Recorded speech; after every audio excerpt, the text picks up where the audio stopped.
This is Christopher Moldong of Chris's Storytelling Corner. Today I'm going to do a movie review for The Negotiation. Next time I'll have a manga review for Skip Beat Volumes 31 and 32, an anime review for Shimoneta, and a movie review for the 1986 Transformers movie, a Korean movie called The Great Battle, and a Chinese movie called Project Gutenberg. So watch out for those Asian films there. Check out my Twitter page and author's Facebook page. Links to all these will be provided on the description. I'd really like to hear from you guys as well, so leave any comments and make sure to subscribe and share this channel as well. So the way that this is going to work is that I'm going to give a recap of the movie, so that we'll have spoilers. Afterwards, I'll give my thoughts on the movie. And as far as an initial grade goes, I'd give this movie a B. I thought it's a fun suspense thriller type. So let's get right to it with the recap for The Negotiation. So, by the way, I'm terrible with names, so I'm gonna get a lot of them wrong. Forgive me for getting the names wrong. I'm really bad at it. So, Ha Chayun tries to negotiate with robbers. They have hostages. She goes inside of the house where the hostages and robbers are to better negotiate. However, an order is made to snipe at and infiltrate the home. Ha sees both the robbers and hostages die before her eyes. At headquarters, Ha tries to submit her resignation, but Captain Jung refuses and tells her to talk to him after his vacation. Meanwhile, we see a news reporter get kidnapped in Thailand. Ha goes home, but is immediately called and told to get dressed in her uniform. A coworker, An Hyuk So, picks her up, and they go to the situation room of the NIS. They're told that she's not told anything, except that she has to talk with Min Taigu, who is holding these hostages. One of them is actually Captain Jung, and the other is the news reporter. Min specifically asked for Ha to be the negotiator here. He keeps getting various people to talk to him, CEOs, and one of them is CEO Yoon, who Min worked under.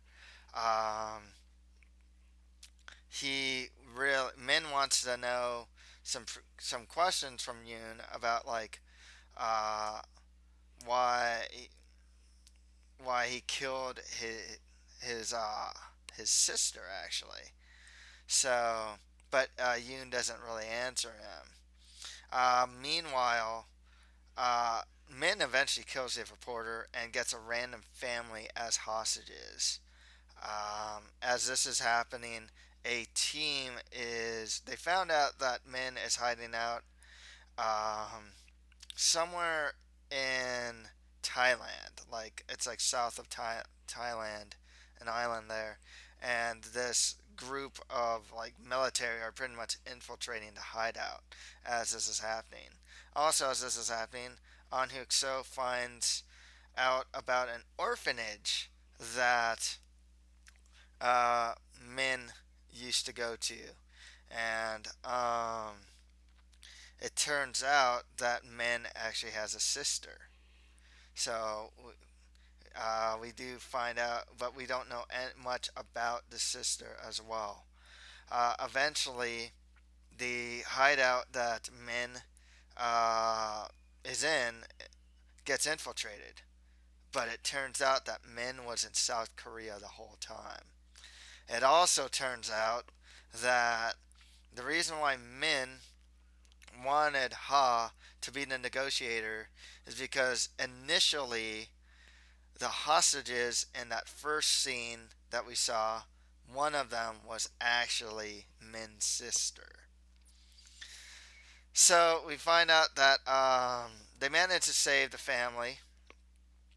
Min and some of his gang are headed towards the building where like this one chairman, and all these like big wigs that like Min for the company that Min used to work for, including Yoon and whatnot. Min goes to the building and pretty much gets all the bigwigs, Ko, Yoon, and whatnot, as hostages. Um, it turns out that Min t- told his sister to steal information about like illegal information and whatnot, and they put it on this hard drive. Um, Ha gets a hold of the hard drive and whatnot. She eventually goes to the building, and Min is gonna blow himself up. But the thing is, um, Ha tries to stop it. Min though um, gets shot by a sniper, and it turns out the bomb was never gonna get detonated. Afterwards, we find out that the bigwigs. Well, it's more like Chairman Coup because CEO the Yoon gets shot by men, and with Ha having the hard drive, pretty much there's like a trial for like all those big wigs and whatnot, and then I think they get prosecuted if or they're in the process of like of the trial, and it pretty much just ends there. So, before we get into my thoughts on the movie, I'd like to plug my author's website at www.chrismaldon.com, and you can read a new blog post there every week. Also, do you like action, adventure, or fantasy? Then buy my book, The Mustard Prince in the Condiment Kingdom, for just $4.99 via ebook on Amazon.com or on my author's website. Links to buy it will be provided on the paid description. Please also make sure to subscribe to this channel, as that'd really help me out. So, some thoughts on the movie. Let's start with Ha Cha-yoon. She was a negotiator. I think she played it really well, but man, she's really emotional, and or she can get her emotions the better of her. Min pretty much points it out, and we pretty much, by the end of the movie, we kind of figure this out. She's not that great at being a negotiator. I think she too much at times wears her heart on her sleeve, and she can show her emotion far too much, and maybe her job is kind of getting at her. We know that she's heroic. I mean, she wants to be there. She wants to stop this guy, but she wants to also know the truth, and that's the thing that's good about Ha. And she even tries to stop Min from getting killed by the sniper uh, near the end of the movie. So, I mean, she is just someone that's looking for the truth in all of this chaos. And in that sense, maybe she's not the worst negotiator, but in the sense, she's not crude enough to be the negotiator. Min, though, made the movie. Okay, just to tell you this right now, as far as this movie goes, the antagonist made the movie. He was just. There's something about him that was a bit emotionally tormented. He is very humanistic, but he can be a bit smug and villainous at the same time. Obviously, he's a good. Um,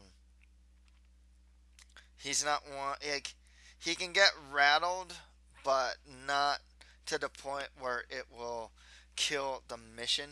Uh, and then we just find out more about him, that of what he wanted and what he was doing with this whole hostage negotiation, and who were the real bad guys here. The big wigs were the chairman, the CEO of the company, were the real bad guys of this.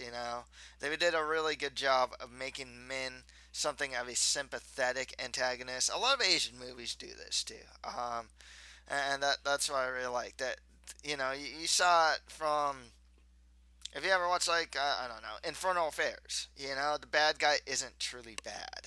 There's like, Asian movies are really good at this gray area bad guy. He really made the movie. I found that An Hyuk-soo, who's the bumbling sidekick, pretty much, he was a good character, but he actually did his job. He managed to get information, even though he is something of a bungler type. A lot of the other characters, I mean, there was a lot of other characters there, but they didn't stand out too much. Um, there's Captain Jung, some of the CEOs and whatnot that were. I mean, some of the guys are pretty insufferable. There was this one, and I like the secretary guy. I think his name was Gong or Park. There are some characters that are just insufferable, and it's just kind of like you had these bigwig guys in the bureaucracy wanting to take over this, not telling Ha what's going on and whatnot, and getting angry that Ha is like questioning what's going on. It's like it was really annoying, and after a while, you kind of figured out, you know what, Min isn't really the bad guy here. It's kind of everyone else in the bureaucracy that's involved. Um, the movie worked really well. It was kind of tense at times. I forgot to mention that the whole thing was live streamed. So like Min really always was one step ahead. So there was something of this cat and mouse thing going on that I really liked. Min though was a big cat, or hold on, was a really smart mouse. I mean, he really was always one step ahead. Okay, this is live streamed. Oh, you attacked my hideout. Oh, I'm not in the hideout. Oh, and it's just like he kind of got his revenge at the very end. It's not like the guy can live, can go along living after what he did and whatnot. So, I mean, there are scenes that are really tense. The negotiation. You don't really know. He had a gun. You didn't really know when he was going to shoot one of the guys. It was just one of those things where it's just like, it's just communication. That's the only way to stop this guy. So, and buying time. So there's some strategy going on here that on the quote unquote good guy side, they failed quite miserably. Men always one step ahead. The overall plot, I mean, some things. There's always those things that are really annoying. It's just kind of like how is it that Ha can get to like the top of the building by herself, or On who's going underneath in the orphanage. It's like he's going by himself. There's always those really annoying things that's just like, oh come on, like they're going there by themselves without backup. Like, give me a break, Um, these guys tend to uh the fact that the villains are always like one step ahead. I mean, you gotta be, but like it's like, oh well, Min was in the country the whole time. It's he got in through like a freighter or something like that. It's like yeah.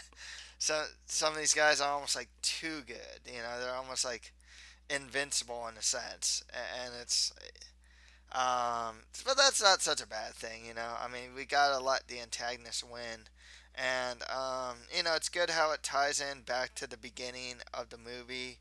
I really like that. You gotta figure that's how. I remember I was watching Mile 22 the other day, and like everything that happened kind of goes to the beginning of what happens. It's like, oh, this negotiation at the beginning of the movie isn't just a negotiation and everyone got shot. There was more to it, and it ties to the bigger narrative as well. Um, so I like this movie enough. Asian movies just tend to have a sort of difference in how they present their antagonists and whatnot, and how they go about things. I mean, it's a little bit of the negotiator, a little bit of this, but it definitely has its own like spin to it. So I thought it was a good enough movie. If you like Asian cinema, you won't probably not gonna hate this movie. So that's why I gave it a B. So that's all for today. If you like this, don't forget to subscribe, share, and comment to this channel. Thank you for listening to this movie review. Next time, I'll have a manga review for Skip Beat Volumes 31 and 32, an anime review for Shimoneta, and a movie review for the 1986 Transformer movie, The Great Battle, and Project Gutenberg. Thank you, and until next time.